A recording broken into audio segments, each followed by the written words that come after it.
안녕하세요. 아파트 실거래가 아실이라는 플랫폼 운영하고 있는 유거상 대표라고 합니다. 오늘은 현대건설과 같이 부동산 이야기에 대해서 재밌게 다뤄보는 특강을 가져볼까 합니다. 자, 그러면 강의 출발하시죠.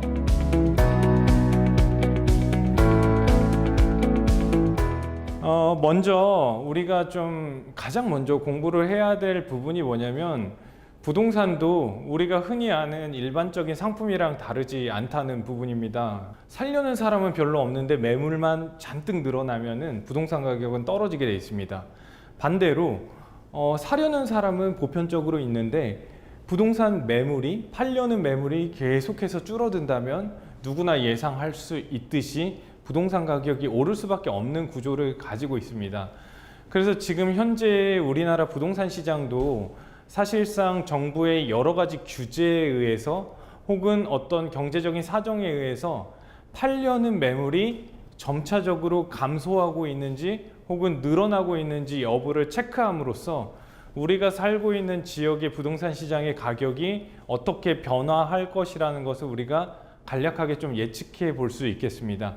그래서 먼저 첫 번째로 드릴 주제는 앞으로의 부동산 매물이라는 키워드를 썼고, 그리고 올해 6월 1일을 기점으로 부동산 매물이 줄어들 것으로 보인다라고 제가 표현을 해놨는데요. 이 그래프를 한번 보시죠. 아파트 매물이 올해 21년 1월 1일부터 점점 증가를 하더니 4월까지 급격하게 매물이 증가를 했습니다. 그 얘기는 뭐냐면 우리가 부동산에 대해서 아주 전문가적으로 알지는 못하지만 부동산 매물을 갖고 있던 사람들이 이제는 팔고 싶구나 라는 생각을 하는 모습을 보여주는 것을 우리가 단편적으로 이 그래프에서 알 수가 있는데요. 이 근본적인 이유는 올해 6월 1일 이후부터 주택을 많이 가지신 분들한테 양도세를 더 많이 물리는 정책을 시행을 하기 때문입니다. 그런데 여기에서 조금 재밌는 사실은 4월까지는 매물이 엄청나게 많이 증가를 하는데 그 이후부터는 서울의 매물이 엄청나게 증가하지 않는 모습을 보여주고 있습니다. 방송을 촬영하는 시점에는 6월 말경으로 나아가고 있는데 서울의 매물이 더 이상 증가하지 않고 보합에서 감소 추세로 바뀌어 가고 있습니다. 자, 그리고 그 다음 그래프를 보시면 부산 지역인데요. 부산 지역도 마치 서울과 동일하게 6월 1일 전까지 한 4월 말까지는 매물이 급격하게 증가하다가 그 이후부터는 굉장히 평이하게 매물이 증가하지 않는 것을 보실 수가 있는데요. 부산도 부동산 가격이 급격하게 최근 2년 사이에 올랐기 때문에 내 손에 쥐어지는 현금으로 쥐어봐야지 이런 생각을 하게 되는데 그 이후부터 즉 6월 1일이 다가오는 시점부터는 더 이상 매물이 늘어나지 않는다는 거죠. 그러면 우리가 이 두 큰 도시를 기준으로 시장을 해석을 해볼 때 다주택자 입장에서는 6월 1일이 지나면 더 이상 매물을 내놓을 당위성이 없구나. 매물을 내놓아봤자 본인들이 여태껏 번 돈에 대해서 양도 차익에 대해서 가져갈 수 있는 부분이 굉장히 낮아지는구나. 그러면 매물이 늘어날 가능성보다 늘어나지 않을 가능성이 더 높겠구나 라는 거를 우리가 부동산 전문가가 아니더라도 예측을 해볼 수가 있겠습니다. 자, 그리고 오른쪽에 보시면 타이틀에는 다주택자 세금 중과 앞두고 강남구 아파트 증여 폭발이라고 되어 있는데 왜 갑자기 증여에 대한 거래건이 이렇게 갑자기 많이 늘어나게 되냐면 내가 6월 1일 전까지는 열심히 팔아보긴 하겠는데 내가 가지고 있는 부동산 중에 괜찮은 부동산들은 나는 팔기 싫은데 6월 1일 때문에 굳이 팔고 싶지 않은데 그럼 방법이 뭐가 있을까? 내 가족한테 증여해주는 방법밖에 없겠다라는 판단을 할 수가 있을 것 같습니다. 그러다 보니까 우리가 흔히 아는 각 지역별로 비싼 동네 같은 경우에는 평상시에도 증여가 보편적으로 일어나는 수준이 한 요 정도라면 최근에 증여 거래건을 보면은 기존의 사례보다 훨씬 더 높이 증여 거래건이 많이 일어나는 것을 보실 수가 있습니다. 근데 여기에서의 특징은 우리가 보통 증여를 한다고 하면 세대를 물려서 주고 싶을 정도로 굉장히 좋은 지역이 많을 텐데 여기에 상위의 랭킹을 보시면 굉장히 비싼 지역도 있지만은 그렇게 비싸지 않은 지역들도 있어요. 그 얘기는 뭐냐면 기존에 이제 비싼 지역뿐만이 아니라 보편적인 중위권 가격의 지역들도 투자가 많이 이루어졌다. 즉 부동산 투자를 저 지역들도 많이 했다. 그런데 막상 6월 1일 이후에 양도세를 엄청 많이 내고 팔기에는 손에 쥐는 게 없으니까 내 가족한테 증여를 해야겠다. 이렇게 사례 연구가 되겠습니다. 이제 6월 1일이 지나서부터는 그냥 증여하는 방법밖에는 없겠구나라는 것을 우리가 유추해 볼 수가 있겠습니다.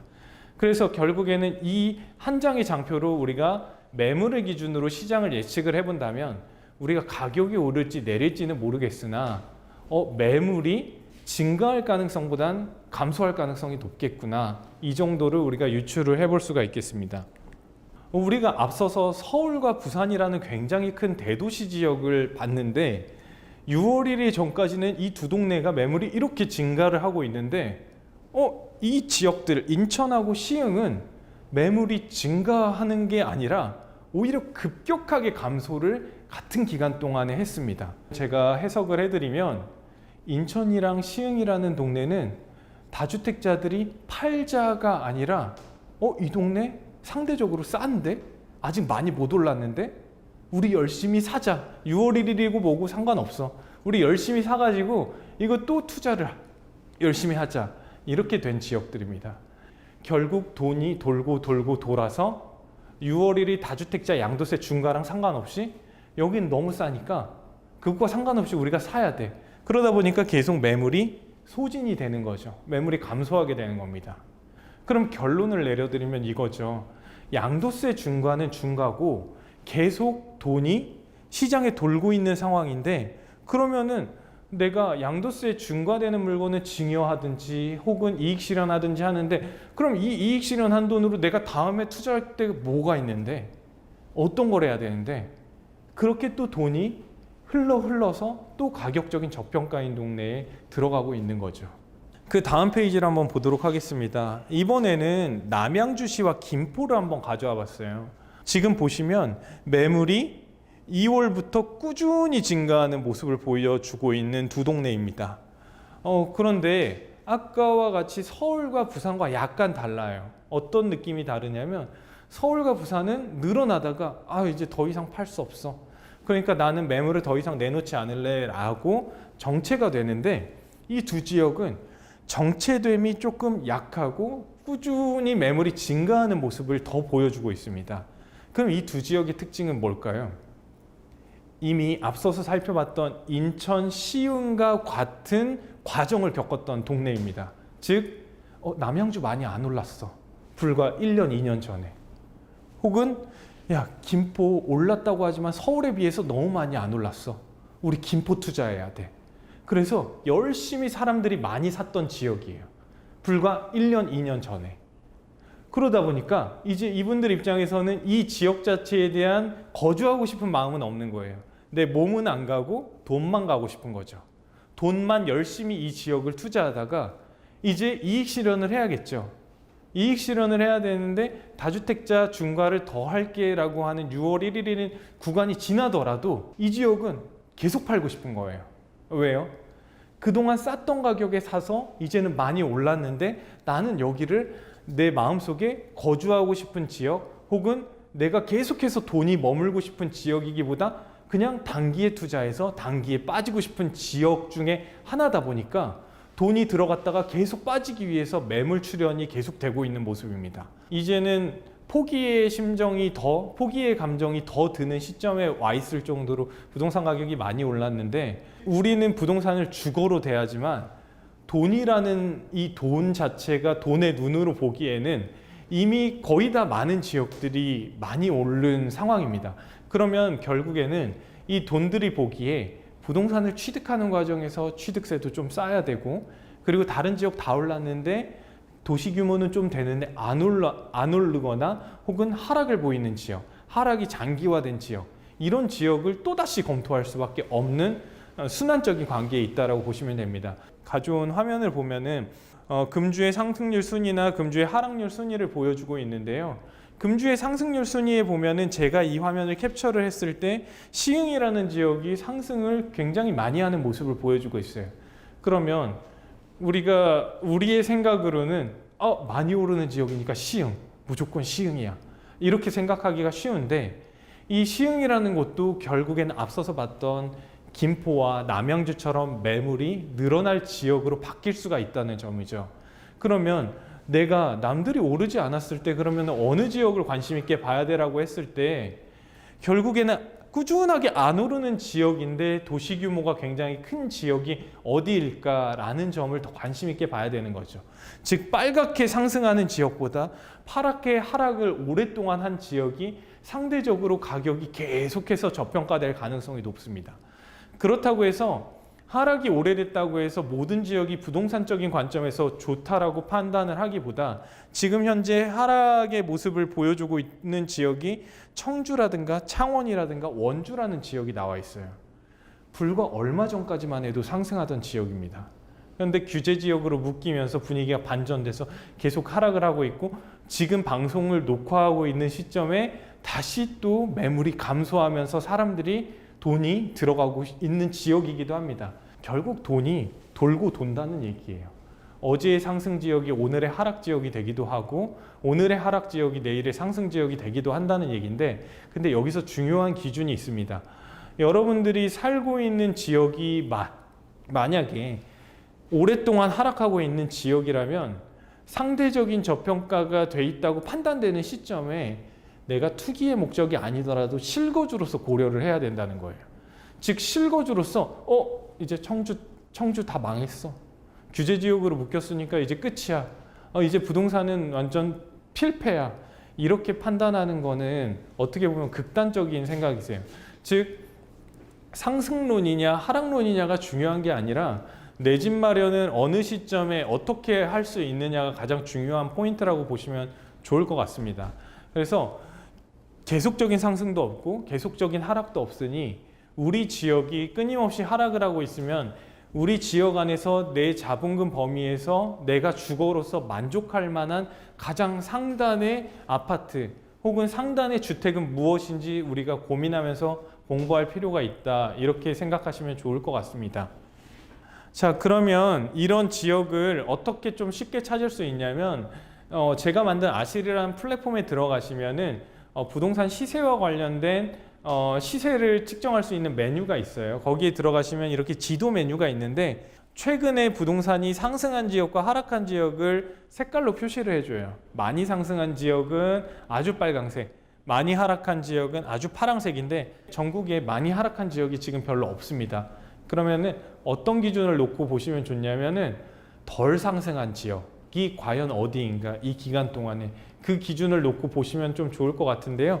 이런 식으로 경상남도로 내려갈 것 같으면 창원 같은 경우에 이 동기간의 상승률이 5.63%를 보여주고 있습니다. 전국 기준으로 저평가 지역을 어떻게 쉽고 빠르게 찾아볼까 이 점을 보시는데 도움이 되셨으면 합니다. 그리고 여기 이제 경기도인데요. 경기도를 보면은 최근에 평택이 많이 좀 오르고 있습니다. 많이 오른다는 거는 뭐냐면 상대적으로 다른 지역 대비 상대적으로 많이 오르는 추세다라는 퍼센티지 개념입니다. 근데 정말 아이러니하게도 경기도의 모든 지역들이 조그맣게 써 있지만 다 10%를 넘었어요, 상승률이. 근데 이 경기도 안에서 10%를 안 넘은 지역이 평택시, 안성시, 그리고 이천시 이렇습니다. 뭔 얘기냐면 다른 경기도는 선호도가 더 앞서다 보니까 먼저 돈이 돌고 그리고 평택시의 구도심이라든지 안성시라든지 이천시라든지 서울과의 접근성이 좀 용이하지 않은 지역들 같은 경우에는 상대적으로 덜 오르고 돈이 보기에도 지금 당장 이 지역까지 들어가고 싶지 않아 라고 얘기를 하고 있는 거라고 생각을 하시면 됩니다. 자, 그러면 이게 영원하지 않다는 거죠. 왜냐하면 이 경기도의 거의 모든 지역들 예를 들어 볼까요? 고양시 같은 경우에 지금 25.72%가 올랐다고 되어 있는데 경기도 고양시 같은 경우 불과 한 2년 전으로만 거슬러 올라가도 우리 동네 왜 이렇게 안 올라? 이렇게 얘기했던 지역이에요. 몸이 들어가지 않고 돈이 보기에는 이만큼 돈이 더 들어가게 된 거예요. 예전에는 이 좋은 동네가 돈이 이 정도 들어갔는데 이젠 돈이 이만큼 들어가니까 야, 좋긴 좋은데 이 돈이면 다른 지역에 내가 몇 개를 더 할 수 있는 거 아니야? 이렇게 되는 거죠. 이해되셨나요? 그래서 영원히 안 좋은 지역이 있는 게 아니라 결국 돈이 보는 시점이 언제냐가 굉장히 중요한 포인트라는 거를 좀 말씀드릴 수 있겠습니다. 그러면 저평가의 기준을 우리가 세밀하게 살펴보자. 그럼 그 기준을 뭘로 잡을 거냐? 우리가 살고 있는 저평가라는 지역 근거리에 이사를 많이 가는 동네에 같은 시기에 지어진 아파트를 한번 비교를 해보자. 요게 컨셉입니다. 제가 보시면 왼쪽에 경기도 평택시에 최근 실거래가 기준으로 제일 비싼 아파트를 31에서 35평 기준으로 찾아봤어요. 쭉 2015년 아파트 중에 제일 비싼 순위로 하나 걸린 게 이편한 세상 평택인 겁니다. 자, 다음 페이지 한번 가볼까요? 그리고 경기도 화성시에 31에서 35평 사이의 아파트를 2015년 혹은 16년식을 찾아봤더니 그나마 가격이 좀 비슷한 게 금강 펜테리움 센트럴파크 동탄이라는 아파트가 있는 거예요. 여기 보시면 2016년 입주라고 되어 있고 가격은 실거래가가 6억 5,500까지 거래됐다 이렇게 나오는 겁니다. 자, 그러면 이 두 개의 아파트를 아실에서 이렇게 가격 흐름을 비교를 할 수가 있어요. 과거부터 현재까지 실거래가 흐름을. 두 개의 아파트는 거의 2015년을 지나 2016년 정도에는 가격이 별 차이가 없었어요. 매매 가격이. 근데 시간이 지날수록 어떻게 되나요? 이 차이를 벌리는 게 굉장히 크게 벌어지고 있죠. 지금 이 빨강색인 평택에 있는 아파트는 한 4억 정도, 이 파란색의 화성에 있는 아파트는 6억을 돌파를 해서 2억 이상 차이가 나게 된 거죠. 과거에는 거의 차이가 없거나 혹은 기껏해야 1억 안쪽에 차이를 나던 아파트 두 개가 다른 지역에 있던 아파트 두 개가 이제는 이렇게 2억 차이가 나게 된 겁니다. 그러면 이유를 이때 와서 대시는 분들은 굉장히 많죠. 당연하지. 화성이 더 좋은 동네야. 평택의 구도심은 아파트도 많이 지어졌고 가격이 이 정도인 게 맞아. 이렇게 얘기하실 수가 있겠죠. 근데 돈이 보는 관점은 그렇지가 않습니다. 돈이 보는 관점은 당연히 이 지역이 좋기 때문에 먼저 몰리는 게 맞지만 이 지역에 좋은 아파트를 사기 위해 들어가는 돈이 많으면 많을수록 그리고 차익이 많이 벌어지면 벌어질수록 차익을 실현을 해야지. 그럼 그 다음에 저평가된 곳은 어디일까를 다시 물고 들어가게 되는 겁니다. 그래서 결국에는 평택이란 지역도 지금 조금씩 오르고 있는데 좋은 곳에 먼저 들어가고 그 좋은 곳이 급격히 올랐을 때 그럼 그 다음 지역은 어디야? 이렇게 해서 그 돈의 흐름이 계속 돌고 있다는 것을 좀 데이터로 보여드리는 부분입니다. 그래서 거상쌤이 제시하는 게 같은 시기에 만들어진 지어진 아파트의 실거래가 흐름을 매매 실거래가 비교해보고 전세 실거래가 비교해봤을 때 전세가 기준으로도 매매가가 저쪽이 상당히 고평가, 이쪽은 전혀 안 오른 단계에 있다라고 하면 아, 이거는 지어진 아파트 기준으로 저평가가 어느 정도는 맞구나 이렇게 판단을 해보게 되는 겁니다. 자, 그러면 이제는 매물 가격 기준으로 과연 진짜 저평가된 게 맞는지에 대해서 한번 검증을 해볼 텐데요. 화성시의 금강 펜테리움이 6억 6천에 나오고 있고 7억에 나오고 있습니다. 근데 평택에 있는 아파트는 4억 3천, 3억 7천에 나오고 있어요. 이게 불과 몇 년 전에 가격이 같았던 아파트입니다. 그럼 우리가 피부로 느끼기에 지금 현재 가격을 보고 있지만 과거 흐름을 아는 사람 입장에서는 어떨까요? 저평가돼도 너무 저평가돼 있다고 판단할 수밖에 없겠죠. 그런데 전세 가격을 한번 보실까요? 화성에 있는 아파트는 전세가 4억이고 평택에 있는 아파트는 전세가 3억입니다. 1억 차이가 벌어졌죠. 자, 근데 이게 우리가 매물 가격만 놓고 보지 말고 과거의 실거래 가격을 우리가 전세 가격을 한번 살펴보도록 하겠습니다. 실거래 가격을 살펴봤더니 보시면 왼쪽이 화성시고 오른쪽이 평택시입니다. 화성시의 전세가 실거래가가 4억이 한 번씩 찍혀요. 거래가. 근데 우리 과거로 내려가서 2019년 정도로 가볼게요. 2019년 정도로 가봤더니 두 아파트의 전세가가 어떤가요? 1억 6천, 1억 5천. 화성시예요. 이쪽이. 그리고 이쪽이 평택시입니다. 1억 7천, 1억 7천. 어디가 조금 더 비싼가요? 화성이 아니라 평택이 1,000만 원 더 비싸게 거래가 됐습니다. 너무 신기하지 않나요? 네. 그리고 2020년까지 왔을 때도 전세 가격이 화성시가 어떤가요? 2억, 2억 3천, 2억 6천 250. 근데 평택시가 어때요? 우리가 좀 가격이 떨어진다고 봤던, 혹은 서울과의 근접거리가 떨어지니까 평택은 싸도 돼, 이렇게 했던 지역의 전세가가 화성이랑 별반 차이가 없어요. 무려 20년 말까지, 즉 우리가 살고 있는 시점은 21년 한 6월쯤인데 불과 6개월 전만 하더라도 전세가가 두 개의 동네가 차이가 전혀 없는 동네였다는 거죠. 그런데 갑자기 어떤 사정에 의해서 전세 가격이 4억에 한 번씩 거래가 되기 시작합니다. 왜 이렇게 됐을까요? 화성시에 투자자들이 들어가면서 전세 가격을 의도적으로 한번 점프를 하게 된 겁니다. 그럼 전세 가격이 한번 점프를 할 수 있었다는 것은 뭔 얘기냐? 그 당시에 화성시에 전세 매물이 별로 없었다는 얘기와도 같습니다. 즉 기존에 3억대가 안 되던 전세 가격에서 4억대로 전세 가격이 점프하기까지, 이거를 시장 사람들한테 납득을 시키려면 너희들 전세 많이 구하고 있지? 근데 지금 전세 내 물건 하나밖에 없어. 직전까지는 3억인데 난 그렇게 전세 낼 생각은 없고 4억에 전세 들어올 거면 들어와. 그게 거래 지표가 돼버린 거죠. 그래서 평택과 화성의 레벨이 급격하게 전세가 기준으로 달라진 게 불과 6개월도 안 됐다라는 겁니다. 우리가 이렇게 저평가의 기준을 물고 들어가서 우리 나름대로의 확실한 의사결정을 만들기까지의 과정이 부동산 공부입니다. 어떤 전문가한테 물어보고 여기 괜찮아요, 지금 사도 돼요? 여기 저평가 맞아요?